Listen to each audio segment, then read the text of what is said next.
So we'll get started. Last week, 13 million hopeful students across China took their shot at the Gaokao, which is the country's two-day college entrance exam. Students spent years preparing and cramming for this test, and a lot of them only get one shot at it. Honestly, I'm curious why you chose this as the first topic today. Could you introduce me to the Gaokao and our listeners to it and explain the significance culturally, economically, just kind of its impact?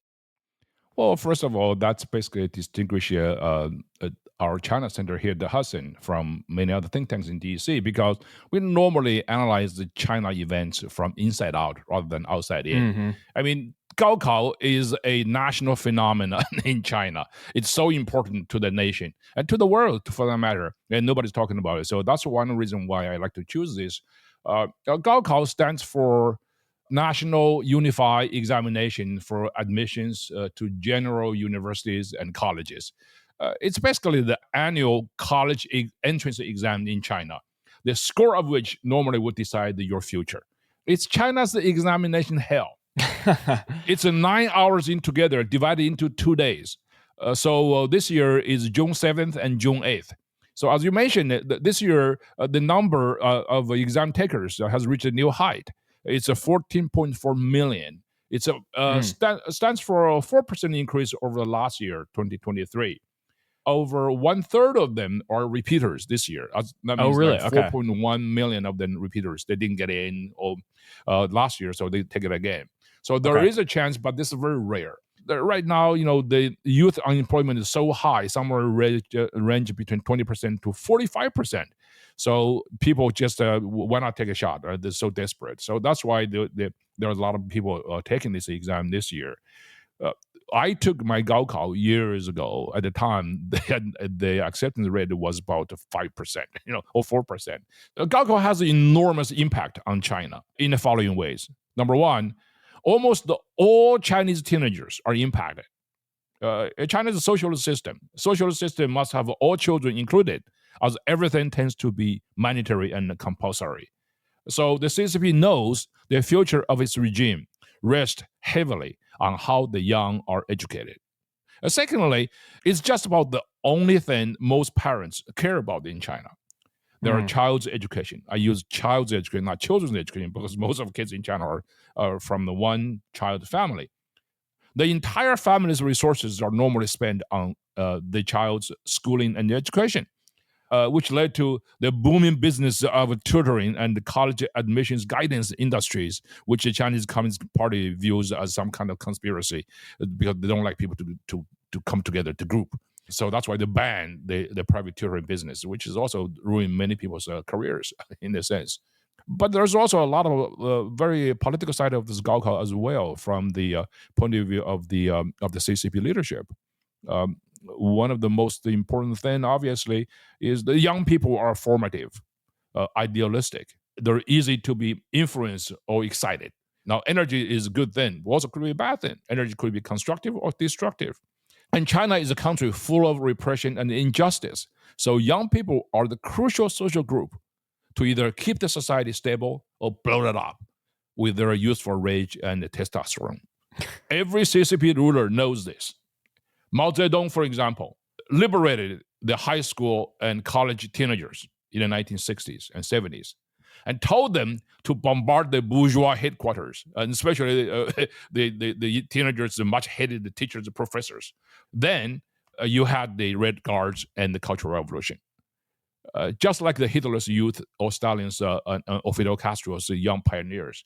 So Mao, Stalin, and Castro Hitler knew the destructive power of the youth, and they exploited that. Hundreds of millions of people's lives were destroyed along the way. Now, after Mao's death, Deng Xiaoping came along, and he had a different understanding. He understood the destructive nature of youth.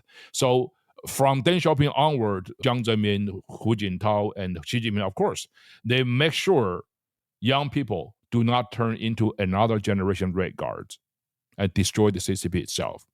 So the best way is turn them into nerds, competing for the only golden ticket to a good life. And there you have Gaokao. So this is the dark interpretation of Gaokao from political point of view. Gaokao has become the national obsession of all young people and their parents. And the CCP use all kinds of ways to make sure that Gaokao is done correctly. And they use Gaokao as a control mechanism for social mobility, making sure that all young people compete for technical excellence to serve the regime, rather than to educate them into individual thinkers contributing to the world. You bring up controlled social mobility, golden ticket. If a student doesn't pass this, what's the consequences? What is their next move if they don't get the score they're looking for, if they don't get the golden ticket? What can it mean for that child's economic future? Well, first of all, the Chinese youth has an enormous psychological problem right now, if not mental illness, because the pressure is so high from the society, from the community, and from the parents themselves. So failure is not something that they're taught to deal with properly. So that's why every time after Gaokao, when the scores are revealed, you have a lot of people. We're talking about tens of millions of people in China who are really depressed. And the depression lead to a lot of social problems, not the least of which is suicides. So suicide rates right now, you go to Chinese social media right now, go to Douyin or WeChat, you see a lot of videos. It's about young people climbing onto the rail of the bridge and jump to their own demise. I mean, there's a lot of it. It's become a major national security problem right now. And then you can join the army of the unemployed. And for the most people, they just feel so blasé and they feel so helpless. So they become what we call the 躺平 or lying flat, don't do anything. So tune in, drop out, and turn into a Chinese version of hippies. On the other hand, though, you do have the Chinese youngsters becoming the world's most talented exam takers. Nobody could beat the Chinese when it comes to taking the exam. And that's not the stereotype. That's reality. Because of this kind of a high-pressured, mandatory, compulsory education system in China. Now, China also is the world's most corrupted cheating center of college exams because the stakes are so high. So much so that high-tech hackings by the Chinese into exam centers worldwide have become a routine concern. SAT, the American version of Gaokao, with much more benign severity, had to stop all tests inside China because the scores have become unbelievable. So it's literally become incredulous. So they have to stop. So now, if you're a teenager wanting to come to the United States to study, an SAT or ACT is required. You must take it outside of China. You can't take it in China because the cheating is so rampant. You have to take it outside or in Macau, Hong Kong, or Singapore. But far more importantly, the CCP's manipulation of Gaokao has direct relevance to the United States and the Americans' national security. Please, what is that relevance? I know there's more here. Yeah, so the CCP is the master of playing the U.S. card, far outmaneuvering all American politicians or many self-claimed China experts in exploiting America's talents and creativity for the CCP's own long-term communist rule. One of the CCP's most successful moves over the decades in playing the U.S. card is to subcontract or offshoring educating China's technical experts in science, technology, engineering, and math to America through the world's best higher education system, the wonder we all call American colleges and universities. So for nearly 3 decades, the CCP sends millions of Chinese young people to the United States for education in American colleges and universities to train talents for them. So China sent more students in the United States over the 3 decades than any other countries in the world. Now, there are close to 200 countries in the world that send students to the United States. There are over 300,000 Chinese students study in the United States on American campuses and the university alone this year, 2024. That number constitutes about 40% of all U.S. international students. That's not a coincidence. Yeah. One country alone has more than 40%. So this is the CCP's long game, and it has paid off. Look at China today. I mean, in almost all the fields of STEM and military and other leading fields of technology, The leading figures in all these fields are all trained by the United States over the decades, and they all have returned to China to serve the CCP in weakening and defeating the U.S., the ultimate sucker of all time. To carry out this education offshoring enterprise can be also risky too. That's why you see the two of the problems they have to overcome. Number one, that is how to make sure those educated in the United States would go back. Right. So that's why you see this enormous effort spent by the Chinese government on American campuses and the universities. They want to make sure the largest section in Chinese embassy and Chinese consulates across America is the education division. That division controls all the CCP sales on American university campuses, mostly through this phony autonomous organization called the CSSAs, Chinese Student Scholars Associations. Do you know how I know this? Because after Tiananmen, I was a student at Berkeley. I was the first independently democratically elected student leader over there. And I had to fight the Chinese consulate in San Francisco's education division all the time. They tried to overthrow my democratic gain position there. And after I left, they probably took it over. I don't know how that happened. So this is why the Chinese influence and the Chinese government influence among Chinese students on American campuses and universities were absolutely atrocious. And we must stop this. This is an interference in Americans' academic freedom and our system of law. Second problem they have to feel it is, how can you make sure that the Chinese students who come to the United States to study will be sufficiently brainwashed before they come to the United States to study? Right. And well, Gaokao is the way. So that's why Gaokao is also very political, serving as the way to brainwash the young and the malleable. The obvious way is to control the contents of the exam. So if you look at the Gaokao exam, right, if you look at it, it's pretty obvious. For example, a required portion of Gaokao is a socialism with Chinese characteristics. This actually is a major subject. So you have to study Marxism, Leninism, and Xi Jinping's thoughts. You may not believe it, but you have to really know it, memorize it in order to pass the exam. And once you memorize it, even if you try not to believe it, but the term of discourse, your conceptual framework is already formed. Yeah, you've got the muscle memory. That's right. So other required subjects such as history, political science, and Chinese literature, etc., they're all completely communist ideological propaganda and untruth. I mean, I cannot bear myself to read the Chinese high school history books because it's full of just a nonsense. It's really, really bizarre how they could really control that kind of stuff. That's why you see many young Chinese CCP defenders here in America, on American campuses, because they're already preconditioned by the Gaokao system. And that's one of the reasons government wants everybody to go through Gaokao. It's the Chinese student body here in the United States are probably the second most brainwashed student body on campuses. The first one would be the pro-Palestinian, pro-Hamas radicals, most likely influenced by the Hamas Politburo and the Hamas Department of Diaspora Work somewhere in Gaza and West Bank. So I think Gaokao is very enormously influential. Gaokao is enormously impactful. We have to really pay attention to it, not only for the sake of, for the health of the Chinese youth and also for the national security of the United States.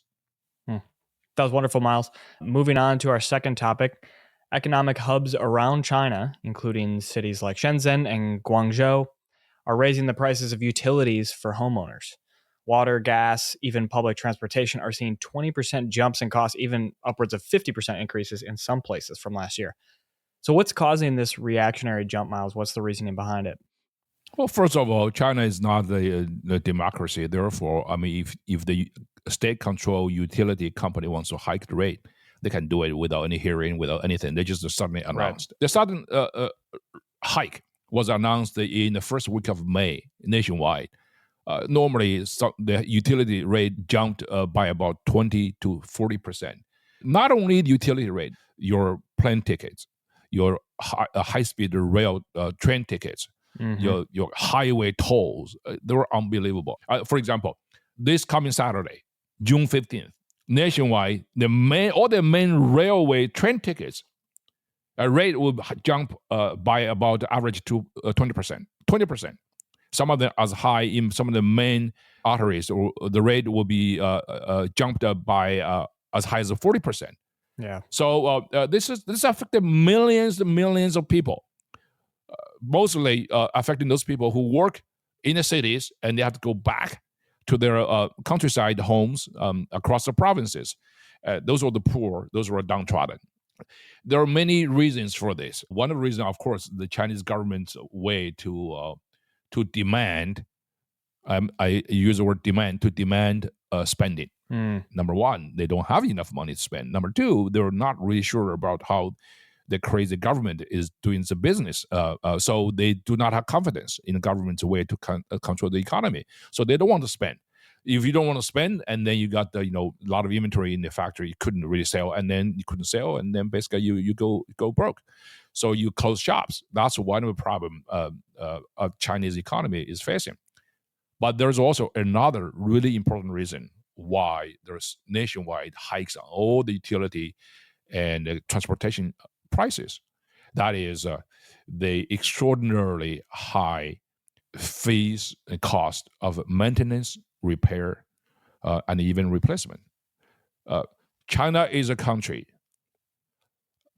that has a infrastructure madness. The Chinese Communist specialty is to build landmark projects to showcase the magnificence of the party and socialism. So communist regimes all over the world, particularly China, they tend to spend an enormous amount of money, national assets, for massive railways, highways, skyscrapers, hydroelectric dams, gigantic opera houses, etc., etc. There's no country in the world that has more skyscrapers than China. But usually they're half empty. Nobody going to move in because it's very, very scary, very expensive, number one. They want to showcase to the outside world, see, the Chinese Communist Party is so awesome. But the problem is they're not made by economic and market forces. Right.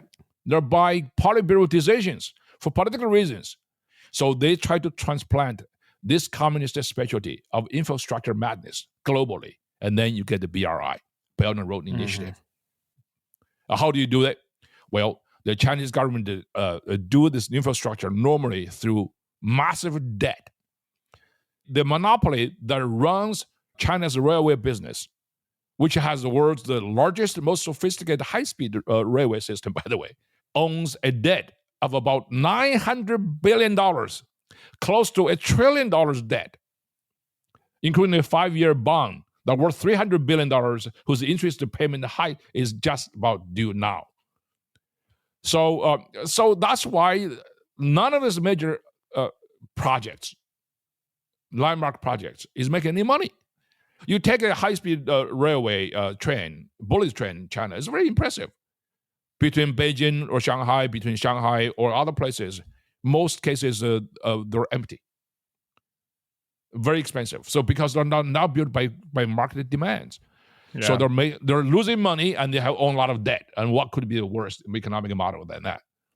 So this is kind of a perfect storm. This is one of the reasons why those people have to raise the rate.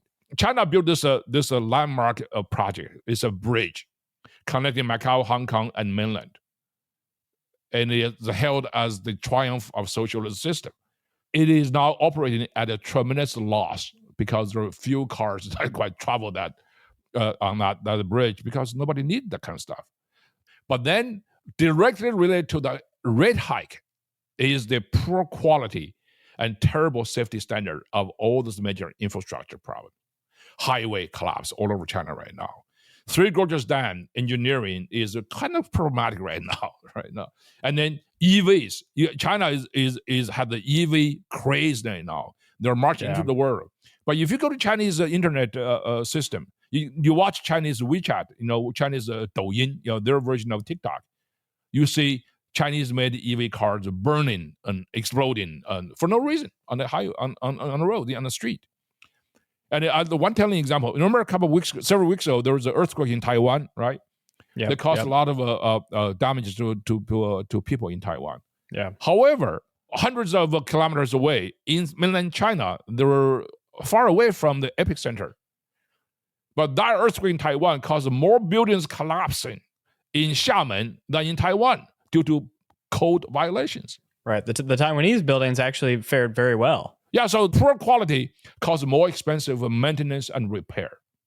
And this repair cost and maintenance costs are gigantic. And all China's major infrastructure projects, particularly the railways, which started about 15, 16 years ago, are now entered the age of requiring massive maintenance and repairment.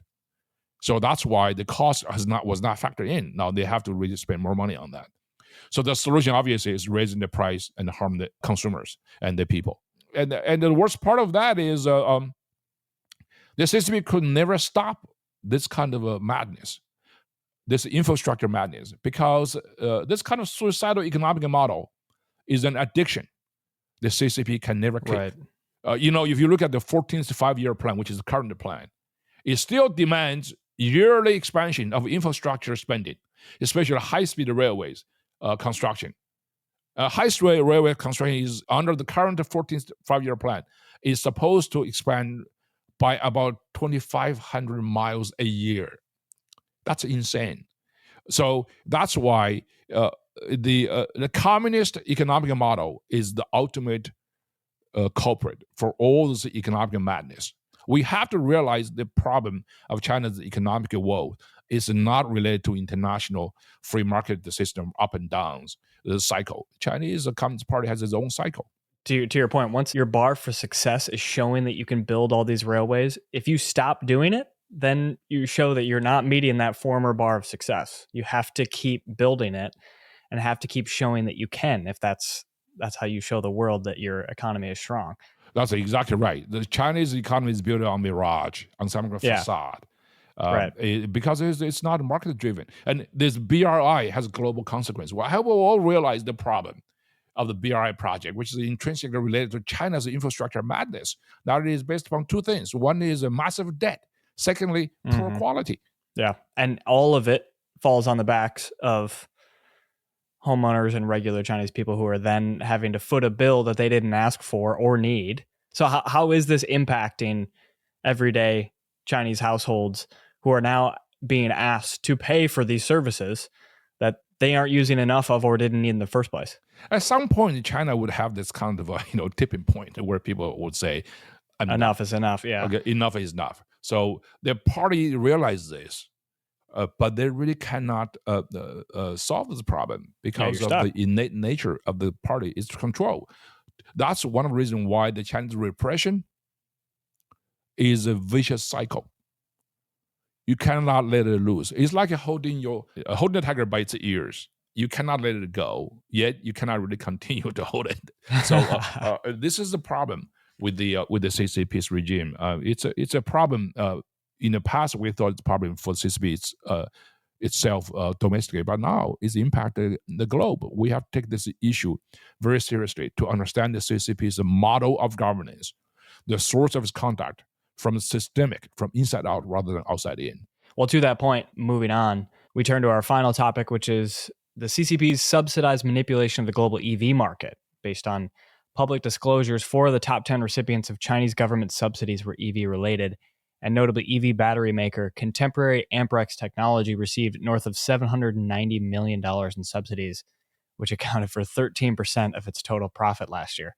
And remind you, these are publicly released numbers, so who knows what the actual numbers are. So give us the story here, Miles, because government subsidies for strategic industries are not a new thing, and the US and Europe are doing it as well, and sometimes in the same industries. So what makes the CCP strategy so different and dangerous to the global markets? Well, the CCP is determined not only to ruin its own economy, but also to ruin the global economy. So the CCP's idea is to control, dominate the key industries in the world. Right now, they're doing 3 things through massive state subsidy. Subsidy is anti-market. The 3 industries were auto industry, particularly EVs, high-end electronics, and the e-commerce. And they want to create the global monopolies run by the Communist Party. And through those companies, so you mentioned the top 10. The top 10, the company that received the most government subsidy in 2023 is CATL, the world's largest EV battery maker, which has about 40% of global market share. Many of Tesla's batteries were made by CATL, not the ones made in the United States, but Tesla has several plants overseas. The next one is a SAIC motor, SAIC motor. That is the largest state-owned automaker in China. It's the second largest hybrid and EV car maker in the world. This is the one that uses mostly German technology. Volkswagen, for example, is a close collaborator. As a matter of fact, it's a state-owned, it's government-owned, CCP-owned. Another one is called the BOE, which is the third largest recipient of the state subsidy. BOE is a maker of about a quarter of the world's LCD and OLED screens, including most of the Apple's iPhones. Right. It is actually very interesting about BOE is it was originally an offshoot of the Chinese military intelligence, the technical division of that. So the one after the BOE is Sinopec. Sinopec is the world's largest oil, gas, petrochemical conglomerate. Why does this profit-making company would still need a state subsidy? Because Chinese government wants to use this Sinopec to control global market. So the next one is TCL. TCL is the world's second largest smart TV, mobile phone, and home appliance makers. You go to Best Buy, you go to Amazon, many of the stuff you buy there is made by TCL. Mm-hmm. And the next one is China Mobile. China Mobile is state monopoly. It's the world's largest mobile network operator and the world's largest telecom company. Why would such a monopoly still need a state subsidy? Because it's owned by the Chinese Communist Party. You want to move the monopoly of China to become a monopoly of the world. And that's how scary it is. Of course, next one is CNPC, which is another China's petroleum giant. It's the fourth largest petrol corporation in the world. Following that is BYD. BYD is the nemesis of Tesla. It's the maker of the world's top-selling EVs, surpassing Tesla worldwide. This is one of the companies that worry the European a lot. The Biden administration has just announced we're going to impose 100% tariff on cars made by BYD and other Chinese EV makers. Following that is Great Wall Motor. This is China's largest SUV and pickup truck maker. And then, of course, followed by that, the number 10 largest recipient of Chinese state subsidy is SMIC, SMIC, which is PRC's largest chip maker. So you see, the problem is that it's not really at all in compliance with the global free trade system. It's an entirely Chinese strategic move to create a global dependency on China so that the CCP could have the total control of the world's economic pulse and supply chain. The next administration or next Congress should absolutely focus on this Big 10. We just talked about it. Make them a part of the anti-market Chinese system. There should be a threshold. If you receive this much of the competition, subsidy from the government, sovereign government, and you will be declared as anti-market, you'll be banned from doing business in the international free trade system. That's my dream, pipeline dream. And it's not only a dream. If we don't dream such a thing, if we don't make it happen, we'll all be ruined. The global free market system that started about 500 years ago, as we know it, will be finished. To be replaced by a CCP-controlled anti-market system of Leninistic democratic centralism. That's a very close reality. We have to be very careful. One final question. You mentioned bans or something like that. Is there anything beyond tariffs when you're thinking about the next administration that is something tangible we can do to take on those top 10? That's a very good question. I don't think we have enough tools to ban anything because banning is essentially very anti-market. Even imposing tariff itself has caused enormous controversy within the free traders, right? They split the Republican Party, for example, in the United States. But that's not just a normal issue of principle. It's a matter of self-preservation. If you don't do things like that, and you're going to destroy yourself. People in Washington, D.C. always engage themselves into totally useless debate. I've seen this in recent issues of foreign affairs. about the utility of and the validity of regime change. Should we not? It's totally idiotic debate, because if the regime is not changed, we will be changed by the regime. The regime is changing us and has changed us. Now you talk about, is there anything other than tariff? Yes, that is, we have to enact a comprehensive national security law to provide legal statutes for the court to cancel all those anti-market economic operations and entities. So far, we have focused on executive approach. We have to really approach judicial and the legal tool. And that's the ultimate way. America is a country ruled by law, right? We cannot really allow this executive ineptitude continue. I'm not talking about the personnel. I'm talking about the lack of tools by the executive branch. President Donald Trump issued an executive order banning WeChat and TikTok in 2020. That executive order was overturned by the court within weeks. We do not have the legal statute to do things that must be done.